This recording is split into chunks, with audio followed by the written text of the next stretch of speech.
Onyuk kadak-kadak eren sepisan. Wah. Angin. Anjeun makhluk pangeran, kaula makhluk pangeran. Anjeun utusan pangeran, kaula sarua kautus ku pangeran. Mundur anjeun.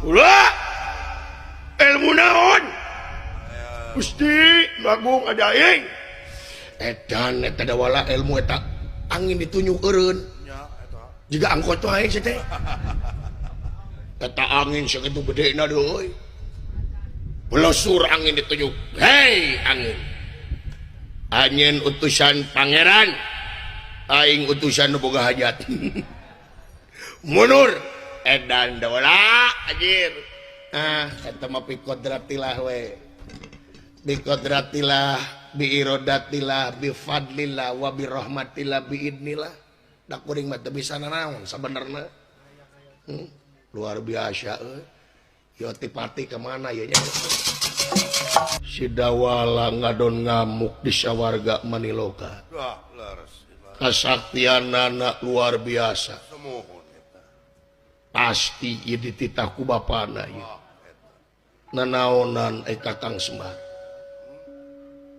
sakira-kirana Kakang Semar palai ieu sawarga dibikeun deui atuna lain wawartos ulah nitah budak ieu ulah nitah budak da kaula ge kolot asa dihina Kakang Semar yakin ge sidawala dititah ku salira dicara kalau kuru turun kadunya nepangan Kakang Semar dibikeun sawarga ku kaula naon geus adio naon ulah pati-pati kabur ke mana jigana kabur kadunya marukana meureun kuring dititah ku bapa jigana ngamek ka bapa sia da goblok begitu teh. Jadi we ngadari wasararea tenang dihijikeun ku aing si Otipati jeung si Semar. Allahu Akbar. Wah, nah nyarios teh.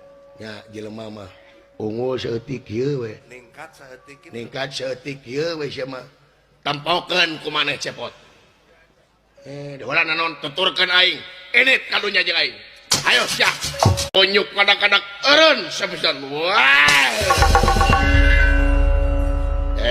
Angin anjeun makhluk pangeran kaula makhluk pangeran